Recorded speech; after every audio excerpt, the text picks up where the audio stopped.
Good evening Kalyan గారు, మీకు ఆ ప్యానెల్లో పాల్గొంటున్నారు అని రుద్రమ్మ గారికి, అదనక 10 టీవీ ప్రేక్షకులకు నమస్కారం. ఏమైతే కళ్యాణ్ గారు మీరేదో భారత్ సబ్మిట్ అంటారు, అదేదో మరి మక్కోటి అని అంటారు, చాలా విచిత్రంగా ఉంది మరి అంశం అయితే. మరి నాకు కూడా ఇప్పటివరకు క్లారిటీ లేదు, ఇది కాంగ్రెస్ ఏర్పాటు చేసిన కార్యక్రమమా లేకపోతే ప్రభుత్వ కార్యక్రమం అనేది నాకు స్పష్టంగా తెలియదు కూడా.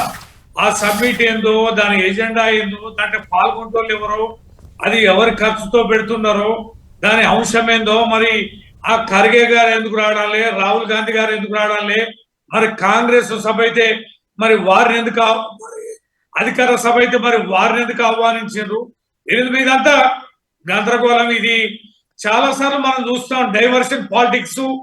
వాళ్ళు ఎలక్ట్ అయిన కాంచెలు కూడా ఈ కాంగ్రెస్ ప్రభుత్వం, కాంగ్రెస్ పార్టీ చేస్తుందనేది, ఇచ్చిన 6 గ్యారెంటీల అమలు కానీ, లేకపోతే ప్రజలకు వేగవంతంగా అమలు పరుస్తున్న తీరు 100 రోజుల్లో చేస్తామనేది కానీ, తర్వాత మేమేదో లంకె బిందెలు ఉన్నాయి, ఆర్థికంగా చాలా ఉందని అనుకున్నాం, అదేం లేదనడం కానీ, ఇది అప్పుల రాష్ట్రం, అప్పులు చేసిందని అనడం కానీ, లేకపోతే ఊరికే గత ప్రభుత్వం మీద ఊరికే దాడి చేయడం కానీ, లేకపోతే కేసీఆర్ గారు సభకి ఎందుకు రావడం లేదు, సమాధానం చెప్పాలి ప్రతిపక్ష నాయకుడు అని వ్యక్తిగతంగా చేయడం కానీ, అనేక రకాలుగా కమిషన్లు వేయడం కానీ, అనేక రకమైన కాంప్లికేటెడ్ ఇష్యూస్ ఎత్తుకోవడం కానీ, ఏది మూసి కానీ హైడ్రా లాంటిది కానీ, ఇవన్నీ మనం గమనిస్తుంటే నిత్యం డైవర్షన్ పాలిటిక్స్ చేస్తూ ప్రజల్ని ఏ రకంగా మళ్లించాలి, దృష్టి మళ్లించాలనే కార్యక్రమంలో ఈ రేవంత్ రెడ్డి ప్రభుత్వం ఉన్నది, రేవంత్ రెడ్డి కాంగ్రెస్ పార్టీ ఉండదు అనేది అర్థమవుతాను.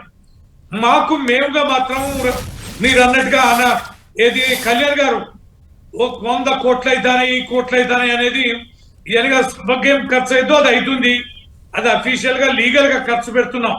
మా పార్టీ అకౌంట్ నుంచి కేసీఆర్ గారు చెక్కులు ఇచ్చి అన్ని నియోజకవర్గాల నుంచి ఎంతమంది జనం వస్తారు, వాళ్ళకి వాహనాలు సమకూర్చాలి, ఆ సభకి సంబంధించిన ఏర్పాట్లకు సంబంధించి ఓపెన్ గా మేము చెక్స్ ఇచ్చి మేము ఈ సమావేశం నిర్వహిస్తున్నాం.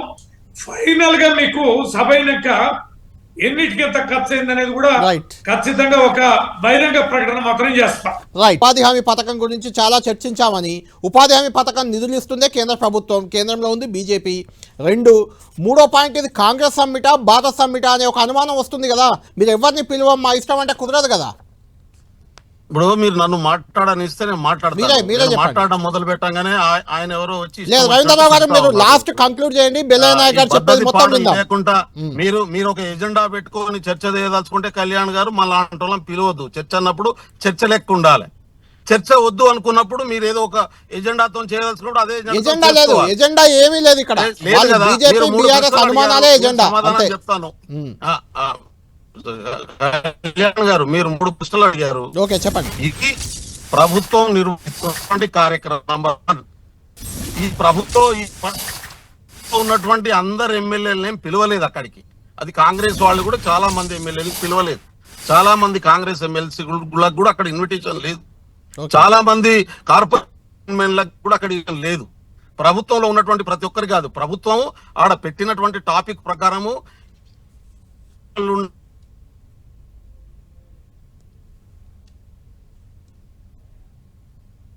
కార్పొరేషన్ చైర్మన్ ఉంటే ఇవాళ నేను ఒకటే ఇవాళ కార్పొరేషన్ చైర్మన్ గా ఒక డిబేట్ లో కూర్చునేటటువంటి అవకాశం వచ్చింది. అందరికీ ఆ అవకాశం రాలేదు. చాలా మంది ఈవెన్ పాసులు కూడా లేనటువంటి వాళ్ళు ఉన్నటువంటి పరిస్థితి ఉంది.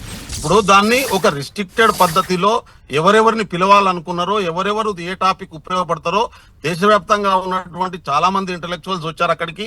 దేశవ్యాప్తంగా ఉన్నటువంటి, ప్రపంచవ్యాప్తంగా ఉన్నటువంటి చాలా మంది మేధావులను, ఇండస్ట్రియలిస్టులను పిలిచారు. ఎవరెవరినైతే ఇప్పుడు మన దగ్గర కూడా చాలా మంది ఇండస్ట్రియలిస్టులు ఉన్నారండి, వాళ్ళందరినీ ఏం పిలవలే అక్కడికి.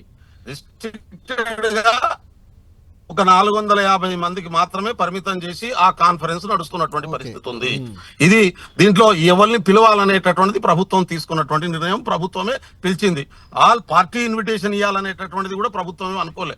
ప్రభుత్వం పెట్టినటువంటి, ఇప్పుడు కేంద్ర ప్రభుత్వం ఒక సెమినార్ జరుపుతుంది, కేంద్ర ప్రభుత్వం పారామీటర్ లో పెట్టుకుంటది కదా. ఒక రాష్ట్ర ప్రభుత్వం ఒక సెమినార్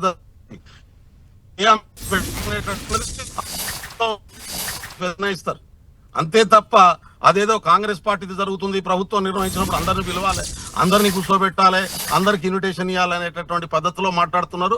ఇది కరెక్ట్ కాదు. Okay. ఇక్కడ మేము చెప్తున్నది ఒకటే ఏంటంటే దీని పర్పస్ ఒక పర్పస్ పెట్టుకొని ఆ పర్పస్ పద్ధతిలో ఉన్నటువంటి వాళ్ళనే ఇన్వైట్ చేసినటువంటి పరిస్థితి ఉంది. ఇక్కడ కాంగ్రెస్ పార్టీ నాయకులందరినీ తీసుకొచ్చి అందరిని కూర్చోబెట్టేటటువంటి పరిస్థితి కూడా అక్కడ ఏం లేదు. ఇది క్లియర్ గా చెప్పదలుచుకున్నాను నేను. రెండోది, ఇవాళ బాధ్యత లేకుండా రవీందర్ రావు లాంటి వాళ్ళు కూడా ఇష్టం వచ్చినట్టు అమ్మ అయ్యా అని మాట్లాడడం ఏదైతుందో ఇది మంచి పద్ధతి కాదు. ఇది నేనైతే ఆయన క్షమాపణ చెప్పాలని డిమాండ్ చేస్తా ఉన్నాను. నేనేం ఇది టీవీ డిబేట్లే ఇష్టం వచ్చినట్టు మాట్లాడవచ్చు, ఏది పడితే అది తిట్టవచ్చు అనుకుంటే ఎవరు పడడానికి సిద్ధంగా లేరు. ఇక్కడ అగ్రకుల అహంకారాన్ని ప్రదర్శిస్తే భరించడానికి నేను ఒక్క సెకండ్ కూడా సిద్ధంగా ఉండా. నేను మళ్ళీ వ్యక్తిగత మీ అయ్యదారు మీ అయ్యదారు నేను ల్యాండ్ బ్రోకర్ కాదు, దొంగ కాదు. మీ లెక్క భూములను కబ్జా పెట్టుకుని కాదు. మీ లెక్క కాబట్టి మీలాంటి బాధ్యత టీవీలో వచ్చి మాట్లాడుతున్నారు.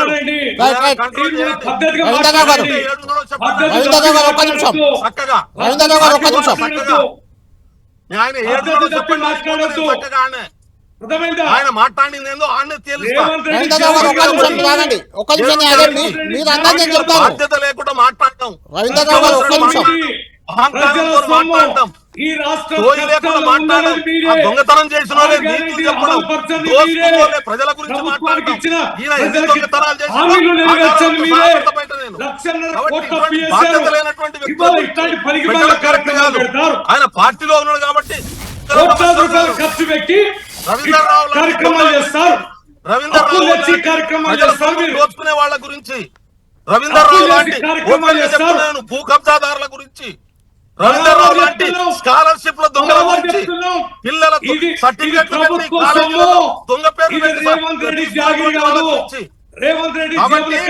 బాధ్యత లేనటువంటి పద్ధతిలో మాట్లాడొద్దు. కాంగ్రెస్ నేతలు మిస్టర్ రవీందర్ రావు మళ్ళీ చెప్తా ఉన్నాను మీకు, నేను మీరు ఎన్ని దొంగతనాలు చేసినా అన్ని తెలుసు. మీరు నాతో మాట్లాడొద్దు. నేను మిమ్మల్ని